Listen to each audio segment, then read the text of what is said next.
بسم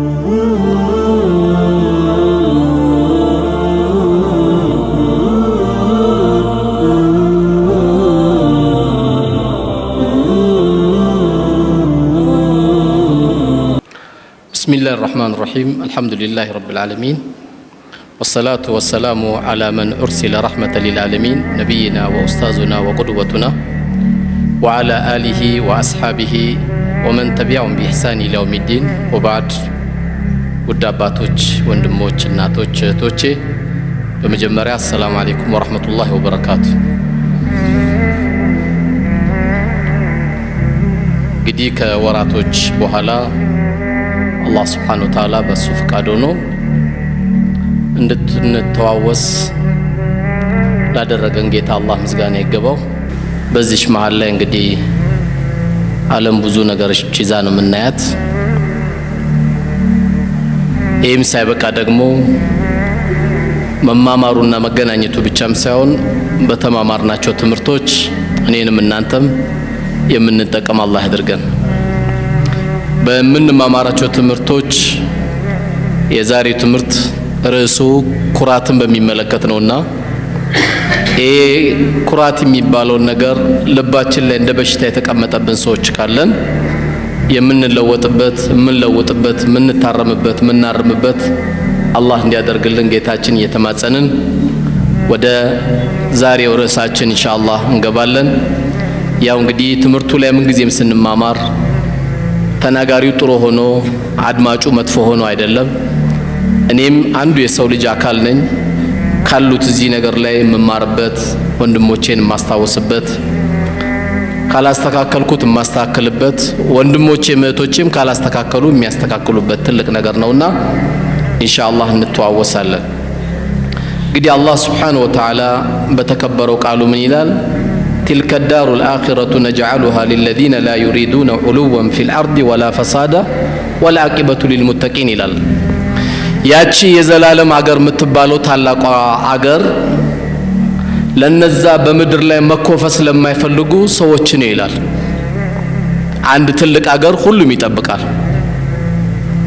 የትኛውም እምነት ያው ሰማይ ቤት እንገናኝ ይላል ወይም መንግስተ ሰማያት እንገናኝ ይላል። እኛ የውመል ቂያማ እንገናኝ እንላለን።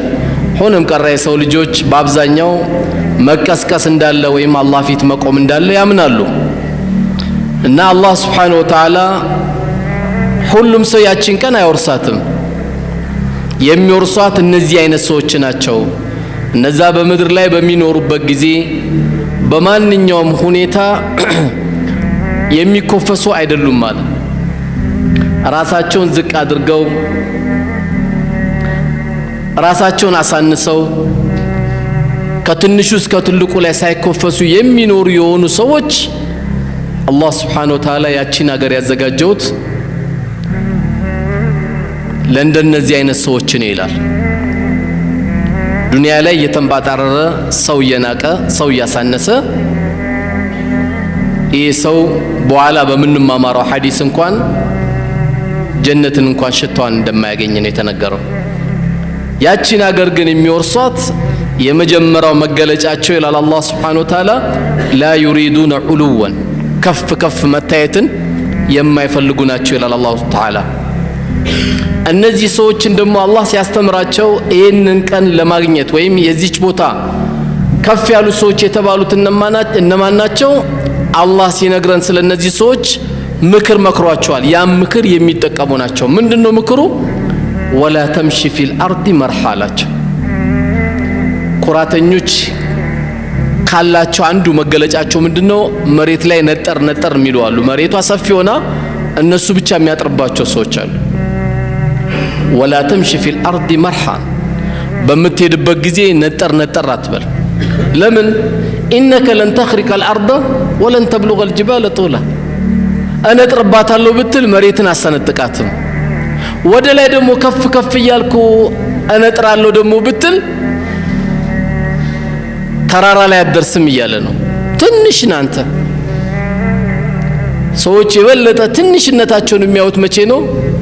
በአሁን ሰዓት የተነሳው አውሮፕላን 20,000 ጫማ ርቀት አለው ተብሎ ከአውሮፕላን መስኮት አግኝተ ወደ ታች ስታይ ጉንዳን ነው የሚያክል የሰው ልጅ ጉንዳን ቺን ነው የሚታከል። ሺህ ሆኖ ተሰብስበው አሉ። ሺህ ጉንዳን ነው የሚመስሉት። ያነህና አንተ በመሬት ላይ በምትንቀሳቀስበት ጊዜ ምናቱን አትንበጣረር። መሬት የሚያንስበት ሰው ሆነ አትገኝ። ስለዚህ አንተ በጉዞ ላይ በምትሄድበት ጊዜ በመካከለኛ ነው የምትሄደው። አንዳንዴ ከፍ አትበል ሲባል ደግሞ አንዳንዱ ዝቅ ብሎ ስብር ብሎ የሚሄድ ካለ ይሄ እብድ ነው። እሱ የራሱ እስልምና ስብራትን አይደለም የሚያስተምረው። ቀና ትላለህ፣ ማንንም ታከብራለህ። ዝቅ ማለት የሚባለው ነገር ምንድነው? ሰዎች ላይ የበላይ ሆነ አትታይ ነው እንጂ ከኢማን ቆጥሮ ጎንበስ ብሎ ሲሄድ ያዩት ዑመር ኢብኑ አልኸጣብ ቀና በል ነው ያሉት። ቀና በል ነው ያሉት። ምክንያቱም እንዲህ ጎንበስ ብለህ የምትሄድ ከሆነ ከመኪና ትጋጫለህ። እስልምና በድሎ ልትል ነው ከመኪና ተጋጭተህ ቀና ትላለህ። ድንገት ሰው ነህና ያየ ወንጀል ካለ አይንን ትሰብራለህ። የማይፈቀድ ነገር ካለ አይንን ሰበር ታረጋለህ። ስለዚህ መንገድ ላይ በምትሄድበት ጊዜ ነጠር ነጠር አትበል እያለ አላህ ይመክረናል። ይሄ አንዱ የኩራት መገለጫ ስለሆነ ስለዚህ በቀስ ብሎ ከመሄድና መሬት ላይ ነጥሮም ከመሄድ በመካከለኛ። ምክንያቱም ይሄ ኡማ ትልቁ መገለጫው ምንድነው? ኡመተል ወሰጥ ነው። በማንኛውም ነገር ይሄ ኡማ መካከለኛ ነው። ሲበላ አይኑ እስከሚያፈጥ ድረስ መብላት የለበትም። ሲበላ መካከለኛ መገለጫችን ስለሆነ ስንተኛ ሚሻንተኛለን። ጧት 5 ሰዓት ምንነሳ ከሆነ ይሄ በሽታ ነው፣ ሕክምና ይፈልጋል። ይሄም ትተዋለህ፣ ትተኛለህ። ሳይንሱ የፈቀደልህ ሰዓት አለ፣ ሸሪዓው ደግሞ የፈቀደልህ ሰዓት አለ። ከኢሻ በኋላ ወሬ ማውራት የተጠላ ነው አሉ ነብዩ አለይሂ ሰላቱ ወሰለም። ከሱቢ በኋላ ደግሞ መተኛት የተወደደ አይደለም፣ ወደ ስራ መሄድ ስላለብህ ማለት ነው። እነዚህን ሲስተሞች ነው የምትጠቀመው። ሌላው የኩራት መገለጫ የሆነውን አላህ ሲነግረን ምን ይላል? ወላ ቱስዒር ኸደከ ሊናስ፣ ሰዎችን በምታናገርበት ጊዜ ጉንጭን አትስጣቸው፣ ወይም የንቀት አመለካከት እዚህ ጋር እያወራህ ነው፣ ግን የንቀት አመለካከት አታደርጋቸው። መናቁን ተውና ሐጃቸውን እንኳን ባትፈጽመው ቢያንስ አዳምጣቸው። ተነፈሳርላው خلاص እኔ አልችለውም አፉ በለኝ፣ ቀልብን ከምሰብር ብዬ ነው እንጂ ያዳመጥኩ እኔ አልችለውም። በንቀት ሂደት ግን እዚህ ጋር ያናገረ ፊትን ዞረ ማናገር የኩራተኞች መገለጫ ነው። ስለዚህ ወላ ቱሲር ኸደከ ሊናስ፣ ሰዎችን በምታናገርበት ጊዜ ዞር ብለህ ሳይሆን ጉንጭህን አዙረህባቸው ሳይሆን እያየኸው ማናገር ነው ያለብህ። ከዛ በኋላ መጨረሻ በተሻለ መልኩ ትነግራለህ። ምክንያቱም ይሄ ኩራት የሚባሉ ሰዎች እንደ ምሳሌ የቀረቡ ብዙ አሉ። ትላንት ኩራቱ ጣራ ላይ ከመውጣቱ የተነሳ ፊርዓውን ምን አለ? አነ ረቡኩም ልአላ አለ።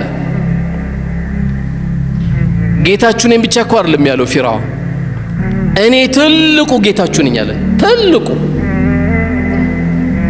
ከኔ ሌላ ጌታ አላቅላችሁም አለ። ቲቢቱ ወጠረው። ልክ ዛሬ ዓለም ላይ የፊርዓውን ጓደኞች እንደሚፈጥሩት አይነት ሕፃን ልጆችን የሚገል የነበረ ነው። ዩዘቢሁነ አብናአኩም ወየስተሕዩነ ኒሳአኩም አለ። የመጨረሻ ከኩራቱ ከንቀቱ የተነሳ ወንድ ልጅ ተወለደ ሲባል ያርድ ነበር። ሴቶችን ደግሞ ይተዋቸው ነበር። ለምን? ወንበሬ ላይ የሚመጡ አሉ ብሎ ስለሚፈራ። ለዛ ወንበሩ መክፈል ያለበት ሕፃን ልጅ መግደል ከሆነ ይገላል። ገደለ።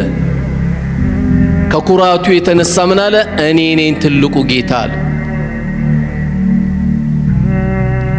አላህ ደግሞ የሰራቸው ግፎች ከባድ ስለሆኑ ይህ ሰው እስከ የውመል ቂያማ መታወስ ስላለበት ምልክቱን አስቀምጠው። አላህ ምን አለ? فاليوم ننجيك ببدنك لتكون لمن خلفك آية እስከ የውመል ቂያማ ድረስ ጀናዛው ምልክት አድርጌዋለሁ አለ አላህ። ይሄ ነበር አነ ረብኩሙል አዕላ የሚለውን ለማየት የፈለገ ግብጽ ሄዶ ማየት ይችላል ማለት ነው። አንተን ጀሰድን ሰውነትን እስከ የውመል ቂያማ ምልክት አድርጌዋለሁ። ማን ከለከለው? ለምን ሞተ? ማን ሙታለው? ሞተ። ያ ሁሉ አመታት ጣግያ ነበር፣ ድንበር ያለፈ ነበረ። ሕፃን ልጅን ከመግደል የበለጠ እኮ ልቡም አይኑም የታወረ ሰው የለም። ሕፃን ልጅን እስከ ማረድ የደረሰን ይሄን የተረገመውን ፊርዓውን አላህ ሱብሓነሁ ወተዓላ ያው ለምልክት አድርጌላቸዋለሁ አለ። ልብ ያለው ይማራል፣ ልብ የሌለው ሌላ 10 ፊርዓውን ጀናዛ ቢቀመጥለትም አይማርም። ግን እንደ ታሪክ መወራቱ ይህ ሰው አይቀርም። ያ ሁሉ ያደረጋቸው ጀነትን የፈለገች የሱን ጭካኔ የሱን መጥፎነት እንኳን ያየች እናታችን አሲያ የቤተ መንግስት ኑሮ ሳይናፍቃት ጌቷን የጠየቀችው ምን ነበረ? ረቢ ብሊኒ ኢንደከ በይተን ፊል ጀነ ወነጅኒ ሚን ፊርዓውን አለች። የምን ባል ነው? ከቆሻሻ ባል ጋር ምንድነው የምተኛው አለች። ቆሻሻ ባል ነው ብላ ተወች። እሷ ጌታ ያንተ ዘንድ ቤት ስራልኝ፣ እኔ ቤተ መንግስት ይወታር ለሚናፈቀኝ አለች። አንተ ጋር ያለው ቤት ነው አለች። ያን ቤት ስራልኝ ብላ ዱዓ ጠየቀች። ልጅ ከሚያርድ ሰው ጋር እንዴት ትተኛለህ? ልጅ ከሚያርድ ሰው ጋር እንዴት አብረህ ትቀመጣለህ? እንዴት አብረህ ታወራለህ የዚህ አይነት ሰው ጋር? አንተም ባይገልህ ነው የሚገርመው እኮ። ይህ ሰው ዛሬ አላህ ሱብሓነሁ ወተዓላ ለምልክት አድርጎ አስቀምጦታል። እስከ የውመል ቂያማ ማንም ሰው ያየዋል ማለት ነው። ልክ እንደ ፊርዓውን ደግሞ በታሪክ የሚታወቀው የምታውቁት ሱረቱል ቀሰስ ስንቀራ፣ ያው ሱረቱል ቀሰስ በአብዛኛው ታሪክ የሚያነሳው በቃ ስለ ሙሳ ነው። ቁርአን አንዳንዴ እኮ ለሙሳ ነው እንደ የወረደው እስኪባል ድረስ በአብዛኛው የሙሳ ህይወት በጣም ሰፊ አድርጎ ቁርአን ስለነገረ ነህኑ ነቁሱ አለይከ አህሰነል ቀሰስ ብሎም ደግሞ ልክ ሱረቱል ዩሱፍ ላይ እንደነገረ ማለት ነው። ሱረቱል ቀሰስ ላይ ሌላ ታሪክ ባለ ታሪክና ጥጋበኛ ኩራተኛ ደግሞ የነበረ አንድ ሰው ነበር። ማን ይባላል? ቃሩን ይባላል። በወቅቱ የነበረው የገንዘብ ሚኒስቴር ነበረ። በጣም ብር አለው፣ በጣም ይቆጥራል። ኢነ ቃሩነ ካነ ሚን ቀውሚ ሙሳ አላህ። ቃሩን የሚባለው በሙሳ ጊዜ የነበረ አካል ነው አለ አላህ ሱብሓነሁ ወተዓላ።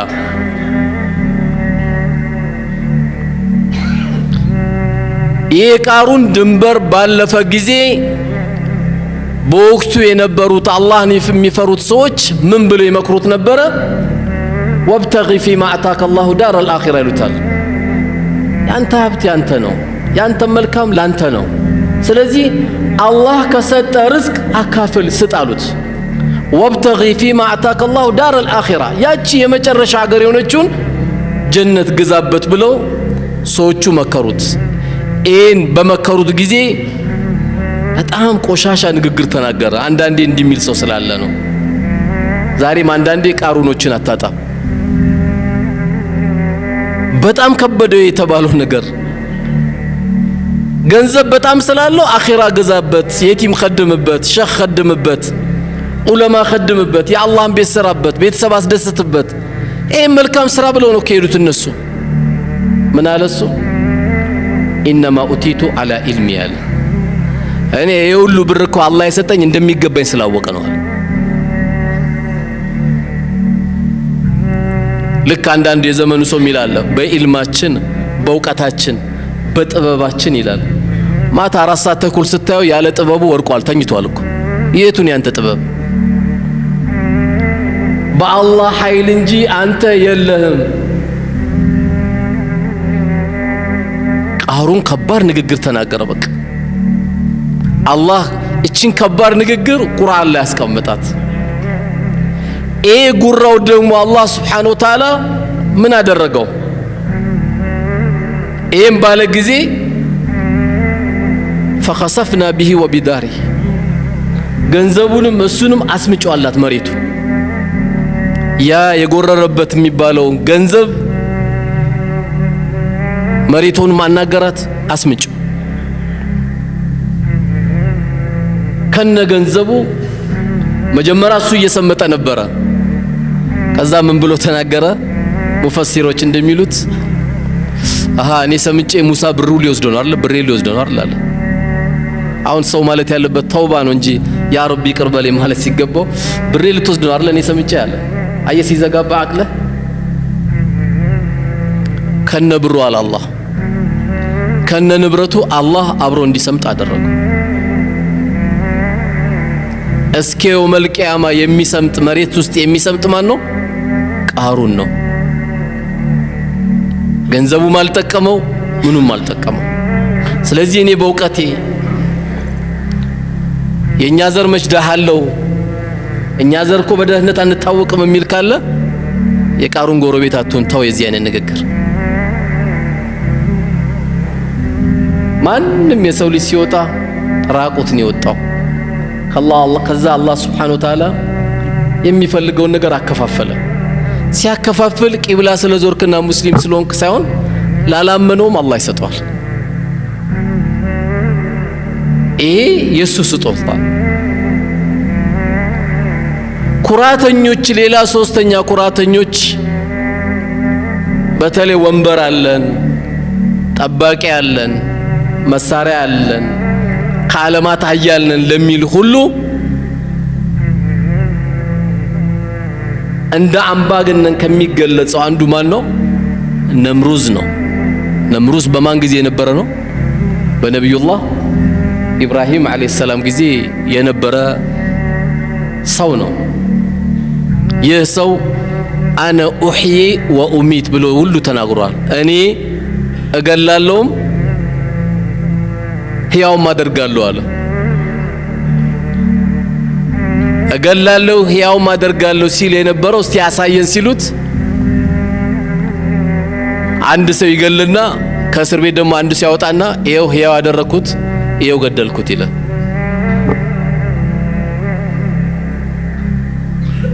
ያ ወንበር ያሰክራል እኮ ይሄ ወንበር ከባድ ነው እንደ ወንበር ምድር ላይ የሚያሰክር ነገር የለም እሱ ለወንበሩ ሲል ወንድሙ መግደል ካለበት ይገላል ለስልጣኑ ሲል ማድረግ የሚገባው ነገር ካለ ሊያደርግ ይችላል ይሄ በጣም ከባድ ነው የቦታ እኛ አስተያየት እንሰጣለን እንጂ የተቀመጡ ሰዎች ነው የሚያውቁት ለዚህ ነው ነብዩ አለይሂ ሰላቱ ወሰለም ስልጣንን ለፈለገ ወንበርን ለፈለገ ሰው አልሰጠውም ነው ያሉት ሰጠውም ማያውቀው በሳቸው ጊዜ እጁን አውጥቶ ምረጡኝ ያለ የለማ አማናውንና ቦታውን ስለሚያውቁት ይደበቃሉ ሰሃቦች ብዙን ጊዜ ትልቅ ቦታ የሚመረጠው ሰሃባ የተደበቀ ሰሃባ ነው የሚመረጠው ኩራት ያመጣብህና ብዙ አላስፈላጊ ነገሮች ላይ ትገባለህ ነምሩዝ እንግዲህ ያላደረገው ግፍ የለም ያልሰራቸው ስራ የለም ግን አላህ ብዙን ጊዜ ትልቅ ነኝ የሚሉ ሰዎች በትንሽ ነገር ነው የሚወስዳቸው ሲወስዳቸው ከዚህ ዱንያ በትንሽ ነምሩዝ የሚገርማችሁ እኔ ገላለሁ አነሳለሁ የሚለው ነምሩዝ አላህ Subhanahu Wa Ta'ala እኮ የቀጣው ባፍንጫው ትንኝን ይላከለት ወኢነ ጁንደና ለሁሙል ጋሊቡን ነው የኛ ወታደሮች ምን ጊዜ ማሸናፊዎች ናቸው ነው የሚለው አላህ ነፋሱ የሱ ፀሐዩ የሱ ዝናቡ የሱ ሁሉ የሱ ነው ምንም ያ ሁሉ የነበረው ነምሩዝ ትንኝ ብቻ ላከበት ትንኙ አዚስ ገባች ወታደሮቹ መጥቶ አብሽር አይዞ ይሉታል አይዞ አትበሉኝ ጫማ ያመጣችሁ ጭንቅላት የምቱኝ ይላቸዋል እንዲወጣ ሊመታችሁ ምቱኝ ይላል አላህ ማንም ሰው ከታሪክ ተምሮ እንዲጠነቀቅ ነምሩዝ አንዱ ታሪክ ነው እነዚህ ሰዎች ሁሉ የት ነው ያሉት ዛሬ? ከአላህ ጋር ተገናኝተዋል። ቢወዱም ባይወዱም ማንም ቢወድም ባይወድም ይገናኛል። ሙእሚንም ሆነ ተቅይም ሆነ ሌላ የማያመልጠው ሆነ ይገናኛል ከጌታችን ጋር። ሌላውም ይገናኛል፣ የማይገናኝ። እነዚህ ሰዎች በዚህ ሁኔታ ነው ያለፉት። ስለዚህ እነዚህን ያወቀ ሰው አላህ ሱብሓነሁ ወተዓላ ከየት እንዳመጣው ላወቀ ሰው መኩራት የለበትም። ምክንያቱም አላህ ምን ብሎናል? ሚንሃ ኸለቅናኩም ወፊሃ ኑዒዱኩም ወሚንሃ ኑኽሪጁኩም ታረተል ኡኽራ አለ። ከዛች አፈር ፈጠርናችሁ፣ ወደዛች አፈር እንመልሳችኋለን፣ ከዛች አፈር ደግሞ ለሁለተኛ ጊዜ እንቀሰቅሳችኋለን አለ። ይሄ ነው የሰው ልጅ የሚኮራው ወይ እያለ አላህ እያናገረን ያለው። ኩራት ለአላህ ብቻ ነው። አልኢዙ ኢዛሪ ብሏል አላህ። ልቅና ኩታዬ ናት ብሏል አላህ።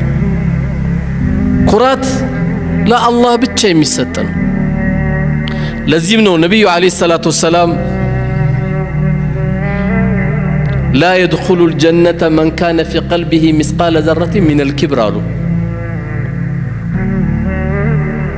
በልቡ ላይ የጎመን ዘር ያክል ኩራት ያለበት ሰው ጀነት አይገባም አሉ። ሰሃቦቹ በጣም ተደናገጡና ያ ረሱሉላህ አሉ ሰለላሁ ዐለይሂ ወሰለም ኢነ ረጁለ ዩሒቡ አን የኩነ ተውቡን ሐሰን ወነዕሉሁ ሐሰን። ሰውየው ቆንጆ ልብስ መልበስ ይፈልጋል። ሰውየው ቆንጆ ጫማ መልበስ ይፈልጋል። ይሄ ነው እንዴ ኩራት አንቱ የአላህ መላእክተኛ ብሎ ጠየቋቸው። ላ ይሄ አይደለም። ለዚህ እንደው ምን አሏቸው? ኢነላህ ጀሚሉን ዩሂቡ ጀማል አሏቸው። አላህ ቆንጆ ነው፣ ቆንጆ ቆንጆ ነገር ነው የሚወደው አሉት። አላህ የሰጠን ጸጋ ማሳየት፣ አላህ የሰጠን ውብ ነገር ማሳየት አላህ የሚወደው እንጂ አላህ የሚቆጣበት አይደለም። ቆንጆ ገንዘብ ሰጥቶ ሁሌ ነጭ ሽሮ የምትበላ ከሆነ ትጠየቃለህ። አንተ ለምን ስጋ ያልበላው እንዴ? አይ አላህ ይቆጣብኛል። ለምን ይቆጣብሃል? ይሄን የሚለው ሰው ምን ስለሆነ መሰላችሁ? ቋጣሪ ነው። አውቆ ነው በዲን የሚያሳብበው።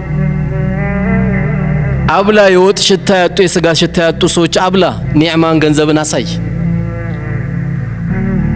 አላህ ከሰጠ ነገር ልበስ። የለበስክበት ሱጁድ ነው የምትደፋበት። ምን ችግር አለ? እጅግ በጣም ደካማ ባለበት አካባቢ ስትሆን ደግሞ መካከለኛውን ቀልባቸውን ደግሞ እንዳይሰበር። አይ እኔ ትንሽ አሁን መራብ ፈልጋለሁ፣ የለም ብላ። ውሸታም ማን ይሄ?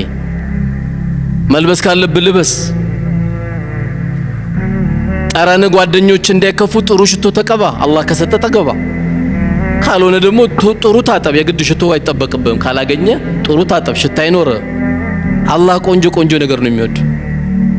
ዝርክርክ ሆነ ደግሞ አትግባ። ቤት ውስጥም ነቃ ብለህ ግባ፣ ፈታ ብለህ ግባ። በርግጥ ከመስጊድ የሚገቡ ባሎች አምሮ ነው የሚገቡት። ለምን? መብራት ይዘው ነው የሚገቡት። ቤታቸው ኑር ነው ይዘው የሚገቡት። አባት ከመስጊድ ሲገባ ኑር ነው ይዘው የሚገባው። ስለዚህ ኢነላህ ጀሚሉን ዩሂቡ ጀማል፣ አላህ ቆንጆ ነው፣ ቆንጆ ቆንጆ ነገር ይወዳል። ቆንጆ ቆንጆ ነገር በመብላት አላህ ይጠይቀኛል አይባልም። አንተ ብሉ ጠጡ፣ ወላ ቱስሪፉ ነው፣ አታባክኑ ነው የተባለው። ቆንጆ በላ ገንዳ ላይ የሚጣል ምግብ እንዳታዘጋጅ ተጠንቀቅ። ይህም ምግብ ጠብቀ የምትሰጣቸው ሰዎች አሉ። በመብላት በመጠጣት በመልበስ አላህ የሰጠን ጸጋን ያሳየው። ዱንያም እኮ የበላሃት የጠጣሃትና ሰድቅ ያሳለፍካት ነው ያሉት ነብዩ አለይሂ ሰላቱ ወሰለም። እነዚህ ሶስቱ ናቸው። ባይሆን አሉ እሳቸው ኩራት ማለት አሉ አልኪብር፣ ኩራት ማለት በጠሩል ሐቅ ወገምጡ الناس አሉ። እንዳትረሷት፣ በደንብ አስመሩባት። ኩራት ማለት በጠሩል ሐቅ ወገምጡ الناس ሰዎችን መናቅና ሐቅን አለመቀበል አሉ። ትላንት ወልዶ እንዴት ከዚህ ልጅ እኔ ሐቅን እቀበላለሁ ያለ ኩራት አለበት። ከማንም ቢሆን አንተ የሚጠበቅብህ ሐቅ ነው፣ ሐቅ ነው መቀበል ነው። ሐቅ ከማንም ይሁን ሐቅ መሆኑን ብቻ ነው መርዳት ያለብህ። ትላንት ወልዶ ገና እኮ ዓመት አልሞላውም ኪታብ ከያዘ ይላል። አንዳንዱ ኪታቡን ፍትፍት መበያ አድርጎት እሱ አይሰራበትም፣ ሰው ሲናገር ደግሞ ይቆጨዋል። ሐቅ ከማንም ይሁን በሐቅ ነው አንተ ማሸነፍ ያለብህ።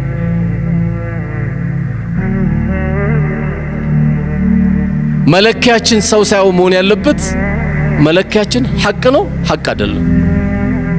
ሁለተኛውን ደግሞ ምን አሉ? ወገምጡ الناس አሉ። ሰዎችን ማሳነስ መጣ። ደግሞ ይሄ የደሃ ልጅ ይላል አይደል? አንዳንዱ የደሃ ልጅ ይላል። አጂ ማን አንተ ግን በአላህ የደሃ ልጅ ሱብሃንአላህ። ኢነ አላህ ገኒይ ወነሕኑ ፉቀራ። አላህ መሬት ላይ ካወረዳት አንጻር ስናይ እኮ ገኒይ የሆነው እሱ ብቻ ነው፣ ፉቀራ ሁላችንም ነን። የደሃ ልጅ ይላል። ይህም ሳይበቃው ደግሞ የእናንተ ዘርማ ይላል። የእናንተ ዘር እናቃቸዋለን ይላል። 4 ወልዶባት ህይወቱን ተደስቶባት ሳላውቅ ነው እኮ የእናንተ ቤት ዘር ውስጥ የገባሁት ይላታል። አጂብ! ማን አንተ? ማን የነገር ያንተን ዘር? ማን ነው በዘር ካርድ ያዘ ሰው አለ እንዴ? ያ ሁሉ ያሳለፈች እህትን ነው እንዴ አንቺ ተሳስቼ ነው በእናንተ ዘር ውስጥ የገባሁት ምትላት? በጣም ትልቅ ስህተት ነው። ይህም ሳይበቃ አንዳንዱ ሲመርጥ የእኛን ብሔረሰብ ሴት አላገኘውም ብል እሷም ስትመርጥ 50 ላይ ያገባል፣ 51 ላይ ልጅ ይወልዳል። የ9 ዓመት ልጅ የቲም አስረክቦ ቀብር ይሄዳል። 30 ላይ ቢያገባ አባት አላቸው ትልቅ ልጅ አድርሰዋል። 50 ላይ ሲያገባ 1 የቲም ጥሎ ይሄዳል ወይ 2 የቲም ጥሎ ይሄዳል። የኛ ብሔር እያለ ሲፈልግ እንደ ሱፐርማርኬት ዕቃ አላገኘም። ለዚህ ነው የዚህ አይነት ቆሻሻ ውስጥ እንዳይገባ ኢዛ ጃአኩም መን ተርዶነ ዲኑሁ ወኹሉቁሁ ፈዘውጁ። ዲኑን የምትወዱለት ጥሩ ስነ ምግባር ያለ ልጅ መጥቶ እናንተ ቤት ልጃችሁን ከጠየቀ ፈዘውጁ ስጡት። የሚያስበው ደግሞ በገንዘብ ብቻ ደግሞ ከሆነ ልጅን ባሪያ ያደርጋታል። አንተንም አያዘይርም፣ እናቷንም እንዳዘይር ያደርጋታል። አኽላቅ ካለውስ አንቺ ለኔ የምትሆኚ አልመሰለኝም። ለምን እናትሽን እስከዛሬ እንኳን አስታውሰሽ አታውቂም ይላታል። ጥሩ ባሌ ነው እኮ የሚለው። እናቴ ልዘይር እንዴት አላልሽም ይላታል። አኽላቅ አለው። ይሄ ነው ልጅ ማለት እንጂ ሰዎችን በዘራቸው ማግኘት በሚገባቸው ነገር ስላላገኙ በሚል ማሳነስ ይሄ ኩራት ይባላል። በጣም በሚያሳዝነው መልኩ ደግሞ ጀነት አይገባም። ትንሽም ብታክል ኩራት ካላቸው ከተባሉት ሰዎች አንዱ ይሄ ነውና ነብያችን ሰለላሁ ዐለይሂ ወሰለም የሰው ዘርም የሚዘድብ በዘሩም የሚንቀባረር ከኛ አይደለም ነው ያሉት። የሰው ዘርም የሚሰድብ በዘሩም የሚንቀባረር ከኛ አይደለም ነው ያሉት። እኛውን አድንቀን አንደኛ በዓለም ዘር የምንለው የለም። በዓለም ግን አንድ ሰው ትልቅ መሆን ይችላል አላህን ከያዘ ትልቅ። ኳታርን ለምንድን ነው የወደድናት? ኳታር የዓለም ዋንጫ ስታዘጋጅ ለምን ወደድናት? ኳሱን ነው የወደድነው? እስላማዊ ስነ ምግባር ነው የወደድነው? እስላማዊ ስነ ምግባር እኮ ስላየን ነው። ልብ ውስጥ ገባች። እሷ ያዘጋጀችው ኳስ ሳይሆን ስነ ምግባር ነው ያዘጋጀችው። ኳስማ የቀበሌ ቡድን ነው የሚመስለው አይደል እንዴ? ኳታር ኳስ አይደለም ያሳዩት እነሱ። ለዓለም ልጆች የሚሆን ኳስ ግን አሳዩ። ዓለም ትልቅ አረጋቸው። ወንድ ለወንድ እንጋባለን የሚሉ ሰዎች ምልክት ይዘው የመጣ ሰው እዚች ሀገር አይገባም አሉ። ተንገዳግሮ ሰክሮ ኳስ የሚያካል እሱንም አንፈቅድም አሉ። አየ እንዴት ትልቅ እንደምትሆን አላህ ከፍ ሲያደርግህ በዚህ ከፍ ልትል ትችላለህ። ዲን የበላይ ባደረግ ቁጥር ከፍ እያልክ ነው የምትሄድ። ስለዚህ እኔስ ምን ያህል ልቤ ላይ ኩራት አለ፣ እውነት ሰው ንቃለው አልንቅም ብለን በጣም እኮ ከፍተኛ እኮ በሽታ እኮ ነው ኩራት በመሐከላችን።